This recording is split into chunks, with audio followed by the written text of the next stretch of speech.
Topic 2 now is all about Friday the 13th. The game didn't come out on Friday the 13th, unfortunately. That would have been a nice little catch. But it's released. It's got its issues, mostly server issues. Some bugs, like floating around above Jason's head and drifting off away into the netherworld or wherever. But it's weird. Again, it's like I played this game. I bought it mainly for my partner because she loves Friday the 13th. Yeah. And I thought, I'll give it a go. It looks good. It's one of those games you don't really see much of, and it's so I'll give it a go. First game, Jason loved it. Instantly took out 6 of the 7 counsellors. Yeah. No problem at all. Knew where the 7th one was in the building. Smashed the electrics, turned it all off to scare him. Got in the building. Went around the entire building. Couldn't find him. So I was like, where are you? There's 2 things that you couldn't do. There was a bed that you couldn't break, and then there was a cupboard that you couldn't smash through, and they were in the cupboard. Oh. And it's like, well, how is that going to work? How can I win if you've put a cupboard that's indestructible? That's probably more of a bug than an oversight, oh, yeah, I definitely. imagine, because I haven't seen a bed or a wardrobe that you haven't been able to, either stab to death or chop in half, yeah. You clearly lost the wardrobe. I know the wardrobe clearly took Jason right out. But first game as well, I jumped in as Jason, but I done a private match with Mike and a couple of his mates. I think it was 4v1. They were 4 counsellors. That's all we could get because we waited for a good few minutes in matchmaking. And we were like, right, we'll go private. Sort of killed Mike first because we hadn't played beforehand. He didn't know the controls. He was sort of running around in front of me. I managed to pick it up fairly quickly. Grabbed him. I think I chalked him out, the typical sort of finish. But then I started getting weapons, and I done the neuter execution.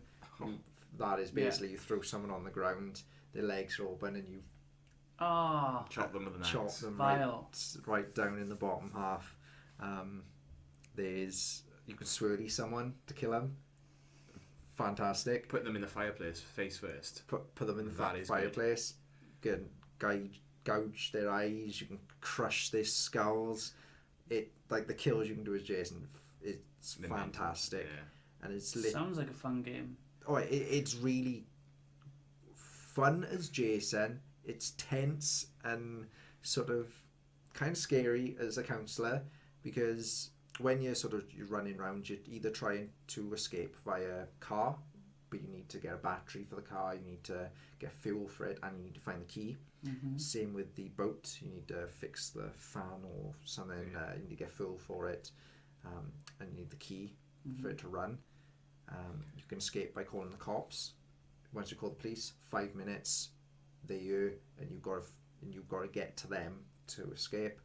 You can call in Tommy Jarvis. Call in Tommy Jarvis, He's like the iconical I hate Jason, I will kill Jason person.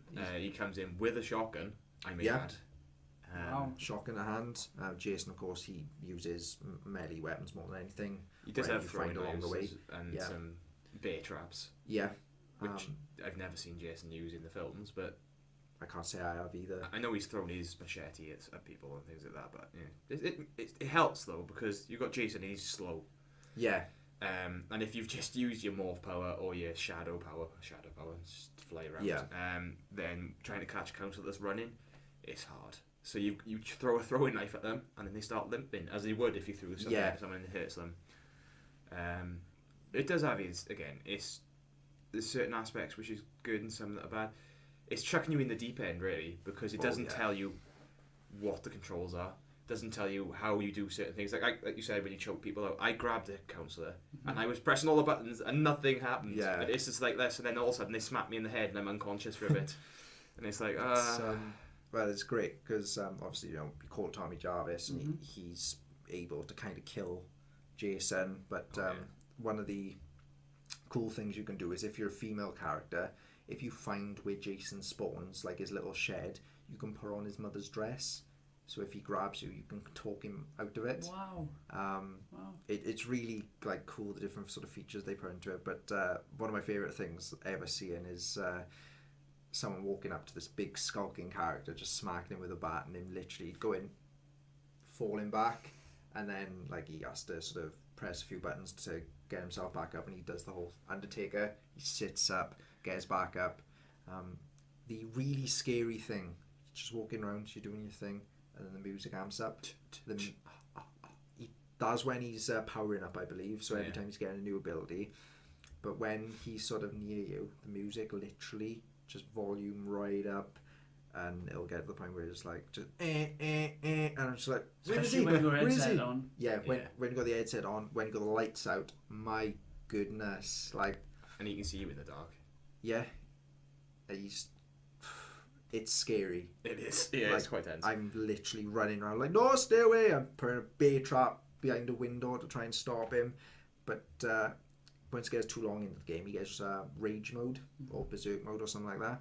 You can just walk straight through a door even if you barricaded it. So you just sort of like break straight in, like was it the Shockmaster or in WCW or something? Where he just bursts through a wall, but he doesn't fall over. He just bursts straight through and is like, hi. It's like it has that hook in me, like Alien Isolation did, in the way that even though it's not always on the screen, you know it's there. You know it's there. You know the dangers. It's like, oh, what is it? And it's like people are complaining about the balance of it. Mm-hmm. It's fine. It's Jason. It's Jason. He's meant to be this big scary character. Like it's not 7 counselors trying to kill Jason. It's 7 counselors trying to escape. Mm-hmm. Jason's just got to try and kill him. Whereas like Evolve was very much a 4v1 where they've got to kill each other. The counselors have just got to try and survive. It's very. It's like people go, oh, Jason's overpowered. It's like, have you ever watched the films? That's what he is. By the end of the film, there's probably one person left out of I don't know how many. He kills an entire police station at one point. Just rips them to pieces. It's like, yeah, that's Jason. He is a one-man killing machine. He will maul you. It's just like when people are saying that, I'm just like, no. Why would you be complaining about that? Jason is that. He is a super human killer. He's superhuman. Like, and he's supposed to be scared of water, but yeah, he can. Yeah, one of his characters or one of his incarnations can like swim really fast. They can all swim pretty fast. It's a very good way to get around the map, especially if they're trying to fix the boat to jump in the water. And that in itself is funny because if they're swimming. Yeah. You just go swim right underneath them, and you literally do a Jaws moment. It's like they're going at this, and all of a sudden he just comes out of the water, grabs them, and drowns them. Instantly, you're dead. And it's weird because Jason is terrified of water. Yeah. So that, like, obviously, for anyone who's watched the Jason films, they'll know, he got drowned. So he died. I don't know too much other than that, really, because I never properly watched the films other than, like, Freddy vs. Jason. And that's not even a proper Jason film. Yeah. So I do want to dive into those films and see what he's all about. But from what I can see, he's a badass mother that I ain't never coming across. Not many people kill Jason, and even then, they don't really kill him. Well, no, apparently, obviously, 9 movies or 8 movies onwards, like it's more just to contain him, really. It's like they tie him at the bottom of the lake. Obviously drowned him, so that doesn't help him. It's got its problems. Perhaps the price tag is a bit much for what it is, £30. But then again, it's a small studio, and they've taken the time to do a game that will eventually be better. Yeah, I hope. With constant updates and things, they need to sort out the servers 100%. Because trying to find a match and waiting there for 20 minutes, it's like, I just got to play something else. It's not cool when it's a lobby simulator. A lot, like, if you've played some games from Ubisoft, some games from EA, they can be pretty lengthy with their sort of times that you're just sort of waiting to be paid up with either teammates or looking for opponents. But, I forgive it in the sense, it's for only 4 people. Give them time, they will fix it. They've already produced what I believe to be a great fun experience. As a technical standpoint, it's a bit sloppy, but 4 people's I'm all not about bad. the experience. 4 people's not bad. 4 people to When make you think that, about it, wow. you've got this game, which it has its problems, but then you got Assassin's Creed Unity. How much of a difference is that? We got a 4-man team, and then I don't know how many people is in the studio, and tons, lots, and then it's like they make a game which is just poor because they've rushed it out again and they just want the money, and then you've got a game that they've really worked hard to do, and it's not bad. It isn't bad. They can do with adding tutorials. I think they should have a tutorial section to play as Jason. This is how you do things. Tutorial to play as the counselors. This is how you do things. Yeah. It might make it a little bit more fun for the people that play the counselors. I mean, you're playing Jason. You just love it anyway. Yeah. So I'm going to chuck an axe at you. Try. Jason's so fun to do, stalking the characters and just watch them as they literally just run around like screaming. It's funny because it's like a horror film. It is. Everyone just like running around screaming, like people split up, and you just hunt them down, pick them off one by one. Like some of them do actually try and team up and work together to go after Jason, but it doesn't usually end well. They end up scattering because Jason's a beast. Seeing 5 people swim across a lake, knowing that Jason has just morphed behind them, is the funniest thing ever. And you can just sit there at Jason going, "I'm going to drown you. I'm going to drown you. I'm going to chuck a knife at you. I'm going to chuck you in a fireplace." Yeah, it's good. It is. It has its bugs, which is obvious. But it is a fun experience when you get to play it. The other thing as well, when he sort of teleports to you get like all static on your screen, and that's where it's a good explanation. You see people lose their minds. Like I think I was trying to get away, and Jason just morphed behind me, and I literally get away, pushing all the buttons. He grabbed me, I died. I was like, well, then it's a good explanation for Jason as how he's everywhere at once. Yeah, like in the films, he disappears there, and then there, and then there, and it's like, well, he is technically dead, or undead, whichever way you want to put it. So him having those sort of powers, I can understand it. People are like, he can teleport. How can he teleport? Well, at the minute in the films, he's literally there, kind of teleporting. You just don't see it. So it's good. It is good. I'm really in love with that sort of style of gameplay anyway. I like asymmetrical sort of games where it's 4v1 or whatever kind of number against one, because it's fun to sort of watch all unfold, how people stick together, whether they team up. Like Evolve for me was one of my favourite games of this generation. I love that game. The one monster versus the 4 hunters, and you've really got to group together to be able to take out that monster. Each has their own strengths. But the longer the games go on, the monster gets stronger, much like Friday the 13th. The longer the game goes on, Jason gets stronger. He reaches berserk mode. That's pretty much it for anyone he crosses paths with, because he can shift, he can burst through doors like they're nothing. He can stalk people. Yeah, stalk mode. That's something that I've not. I don't know whether it slows the game down or it just appears to speed him up while it looks like everything around him is slowed.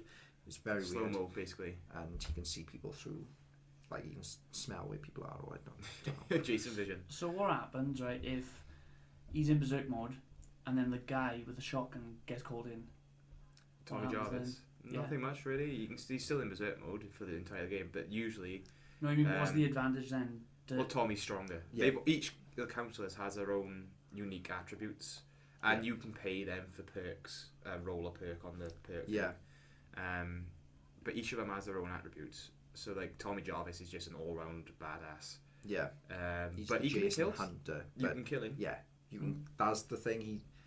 It's not like unbeatable. Like you can kill Jason. You can kill Tommy. Like everyone has a chance. You've just got to be smart and take advantage of all the things that lie in front of you. There's like what I said about fixing a car, fixing a boat. You got to fix the telephone lines to be able to call.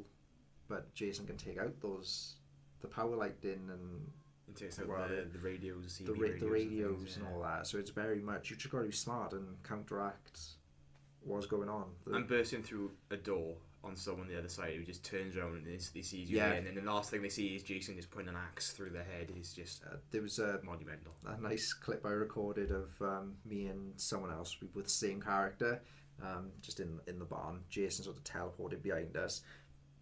run straight out, and I sort of, I wanted to look back.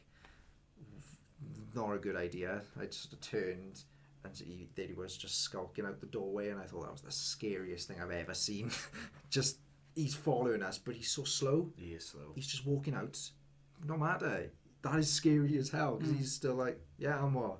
I'm still coming for you. I'm still going to get you, no matter how far you run, because if he just teleports again, he can catch you. But really solid in terms of the fun experience. Just needs a bit more technical sort of patches and updates. Some more TLC, really. But I'm looking forward to seeing the future of the game, DLC maybe. It's only going to get better. More maps, because there's 3 maps at the moment, I think. 3 areas. So one quick word about the facial animations of some of the characters. The one guy, I think, is the blonde-headed guy at the beginning. Blonde-headed guy, where so it begins with a cutscene each map, and it's basically group of whatever sitting around a campfire. It's a guy walking up to the campfire, and he just gets axed right in the back, and then the councillors all react, and it turns to this one guy, blonde-haired, preppy, got this like jumper tied by there, and he's just that's weird. So good. Like, it's so bad it's good, because it's humorous, and it's like, some people do look like that in films, I guess. They do this all, oh shit, oh no. But stay away. Looking forward to playing more, and just I really want to play people. that now after everything I've just heard. You need to give it a go. We'll have to jump you into a game at one point, because just to see our reactions, see how you fare with going up against the man, the myth, legend, Jason Voorhees. The Rock. He's hard as a rock. Right, so that's it for topic 2, Friday the 13th. Now we'll move on to topic 3.